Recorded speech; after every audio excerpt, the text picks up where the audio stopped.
All right, howdy y'all. This is week 10 of the Civics Project podcast. My name is Darren, and let's get on with this week. So our first one, what's up with Trump?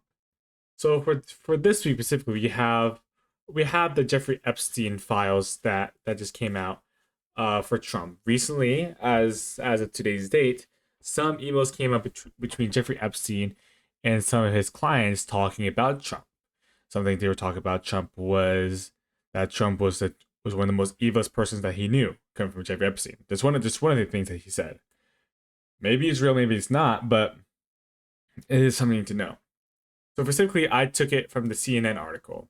I mean, CNN is notoriously for being democratic, but I think this article does take a good point of view on like the main takeaways that you can get from the Jeffrey Epstein emails mentioning Trump, but as well as I believe Prince George or Prince Harry, no, Prince George, who was also in those files or in those emails, which he first off denied like ever like talking to Jeffrey Epstein in the first place, and then the photo also he has with his like child, with his like not child but his like child like prostitute basically that he got. He said that, oh, I denied that photo whatsoever, that photo is fake, but then they talked about the photo in the emails. Something to know. Anyways, the article explains that the newly released emails from Jeffrey Epstein estate mentions former President Donald Trump and raises fresh new questions about Trump knew about Epstein's behavior. Several emails from 2011 to 2019 refer to Trump spending time at Epstein's house, being at Virginia Gorfie, and allegedly asking Ghislaine Maxwell being the wife of Jeffrey Epstein, to stop recruiting girls for Mar-a-Lago. Mar-a-Lago it is a kind of hotel which Donald Trump owns. So Trump has denied any wrongdoings, and nothing in the emails proves that he committed a crime. However, the messages suggest that Jeffrey Epstein and Maxwell believe Trump knew more than he has admitted, and he viewed that this information as potentially significant or useful. The emails then also contradict some statements Maxwell made when she downplayed Trump's connections to Epstein. I remember in one of our episodes 2 weeks ago, we talked about Ghislaine Maxwell asking President Trump for a presidential pardon, right? And of course, right, if she is asking for that, and of course she's connected to Jeffrey Epstein, why wouldn't she say like she's of course she's gonna say like Donald Trump had nothing to do with this? I think Donald Trump is the best president ever. Like, why wouldn't Ghislaine Maxwell say that to try to get out? Of course.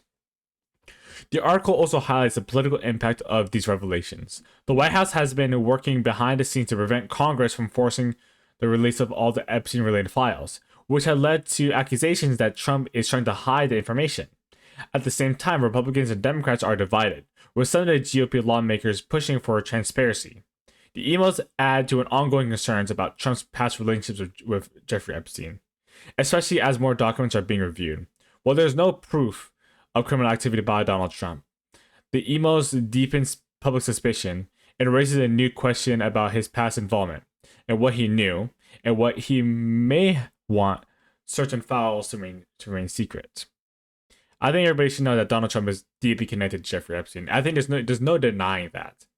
You can't deny that. There's photos, there's also videos. The videos, remember, if y'all want to search up a video, right, you can search up the video of Donald Trump and Jeffrey Epstein in the Donald Trump hotel, and one of the comments Donald Trump made to one of the girls was like, "She's very young, right?" Oh, and Jeffrey Epstein, "Oh yeah, she is very young. Yeah, she's very pretty." Something to note. Now, what's up with Gen Z? This Pew Research article goes over how Republicans and Democrats are now equally concerned about AI in daily life, but also views on regulations kind of differ. So overall, there's a similar shares of Republicans and Democrats now say AI increased use in daily life makes them feel more concerned than excited. You see that Republicans overall feel like they're seen more concerned than excited, and then more often than not, some are equally concerned and excited, and more often than not, most people are not more excited than concerned. I wouldn't, for me personally, I fall into it. I'm kind of like 50 on it, but also I'm also kind of concerned because AI is already being used for illegal activities already. So I can't imagine what in 5 years, let's say, what AI will become or what AI will do. especially after the AI bubble that will eventually crash. It'll eventually crash. I give it my prediction 2 to 3 years from today that the AI bubble will crash, and will send all these tech companies to the ground. We don't know when, but of course. And then trust, we also have one of the other statistics that we have is trust in the U.S. or in the EU to effectively regulate AI varies by party, but both distrust China to oversee its use. I think one of the things to note is that I think AI is deliberately going for copyright, right? It is not thinking the way as a human is. It's basically interpreting it in a way that is not it's not as similar to a human. A human can make up things. What I think one of the biggest things for one of the things for AI, right, is that AI can get things wrong, right? If every single book in history said that the Earth was flat, right, the AI is going to say the Earth is flat, right? So going to this, of course, if it gets this information for images, right, it's going to produce those images. So this would note that AI does not think; it just replicates, or it's just saying what is the current news topic, or what is the current point of view. It's not really making anything really new, is it? You know what I mean? But overall, people think that China has as a percentage of U.S. adults who say that they have not too much trust in the foreign countries and organizations to relegate the use of artificial intelligence effectively. And you see both Republicans and Democrats, they generally do not trust China. And then for the EU and US, it's kind of 50-50 ish, but still, Democrats don't really trust AI. I think one of the reasons why Democrats don't trust AI more than Republicans is because, yeah, I mean, I believe it was a week ago when Donald Trump posted that AI video of him dumping poop on all the protesters of the No Kings protests. That was pretty weird. I did talk about it in my last podcast too, talking about how this was a deliberate attack to be used by Donald Trump to disregard it. So, of course, why wouldn't Democrats be concerned about AI? And this is kind of basically how it is. I talked about it, the explanation here if you want to read it. I mean, you have even one of the things I would note is that even though both parties have similar levels of concern, they disagree on whether the United States can be trusted to relegate AI well. More Republicans than Democrats trust the U.S. government to handle AI responsibly, while Democrats show more trust in the European Union's approach. Both groups strongly distrust China's ability to regulate AI. Then the article highlights how political identity shapes views on technology and regulations, even when people agree on their level of concern that AI's role in everyday life. Now let's talk about Unk News.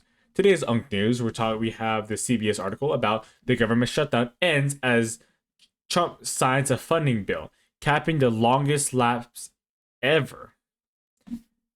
I don't know. This is the time when this which came is kind of suspicious because this came as the same day as the emails coming out for Jeffrey Epstein. So it's almost deliberate. It almost as like Trump was going to use this as a token, be like, oh shoot, like this happened rather than this happened. Of course, like a calm cover up. The article explains that Republicans and Democrats now show almost the same level of concern about the growing use of artificial intelligence in daily life as that's the wrong one actually. Well, we just talk about the actual article then. For CBS, there are some points that for not government shutdown. President Trump signed a government funding package at the White House late Wednesday, formally ending the longest government shutdown in U.S. history. The bill was passed by the House and Senate this week, bringing an end to the stalemate that gripped the Capitol Hill for 43 days. The final vote in the House was 222-209, with 6 Democrats and 2 Republicans crossing the aisle. The legislation extends funding for most agencies until January 30th.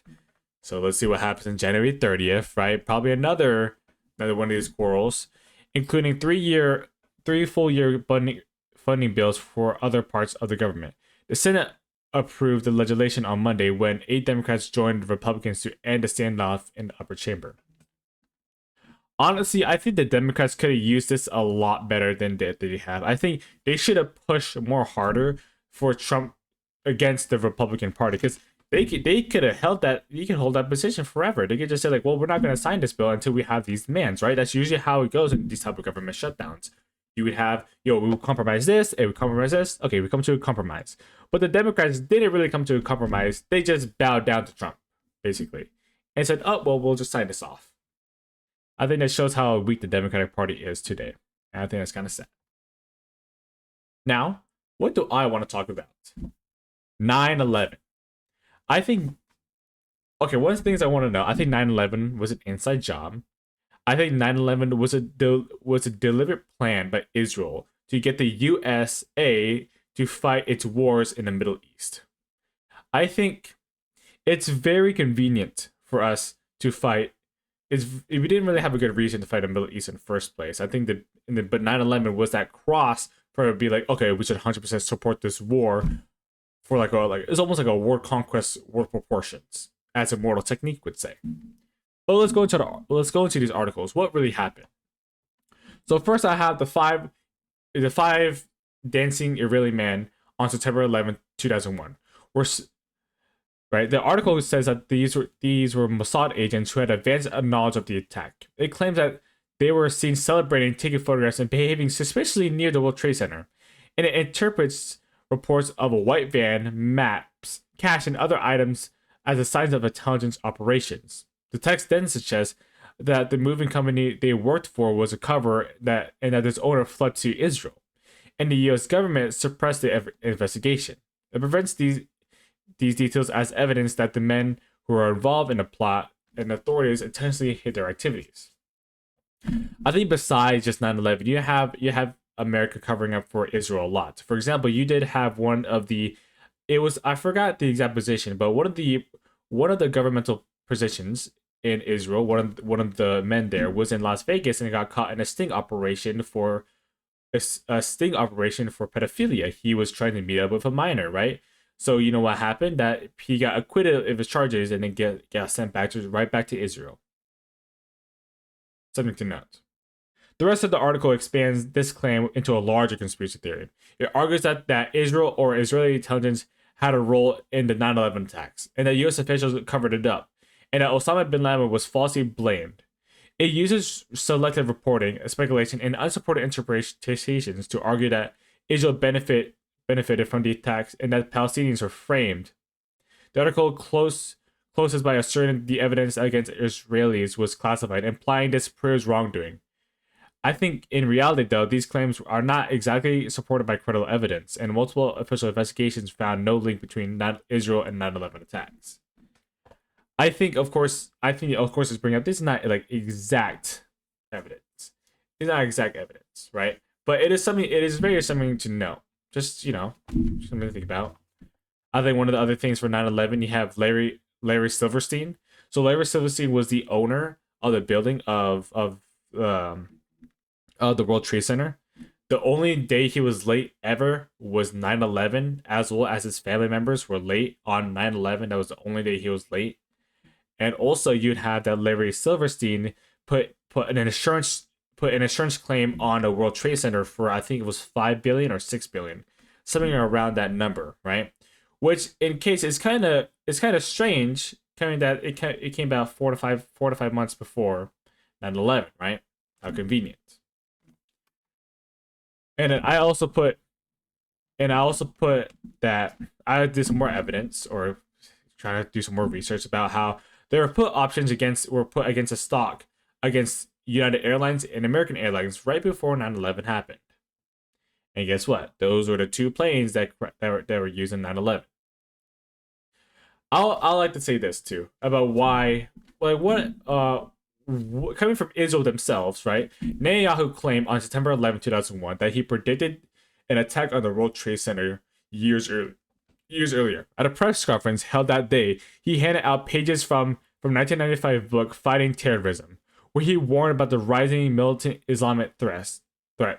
In the book, he suggests that Iranian-backed militants could one day plant a nuclear bomb in the World Trade Center, arguing that such attack was within the capabilities of an extremist group. During the press conference, he also said that the attack would reshape American history in a way comparable to Pearl Harbor.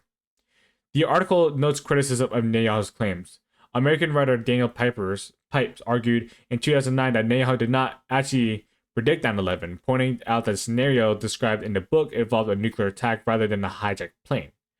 Pipes said this discreetly reflected negatively on Netanyahu's credibility and suggested it reminded him of the politician Netanyahu has been in the 1990s. The article also briefly mentions Netanyahu's use of the press conference to criticize plans for Israel's West Bank security fence. I do think 9/11 is a bad job. I think there is definitely some evidence towards it, but as well, there's also some hard evidence against it, right? I think one of the biggest evidences for this is that I think could that airplane really take down that building? Could it melt the steel beams inside of the building? People were saying that the strength of it was already lackluster beforehand, and that's why it came down.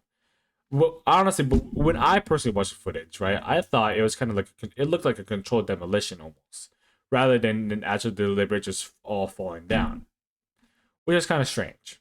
I will say that. I think overall this week was definitely something to note. I think next week you'll definitely see more Jeffrey Epstein though. Jeffrey Epstein is still coming back from the grave to haunt Trump and his presidency. But of course, you're not going to see anything that's going to happen to him. I really doubt it. Even though there's articles saying that he's going to get fairly charged and everything like that, and there's going to be a whole investigation, I doubt it's going to happen.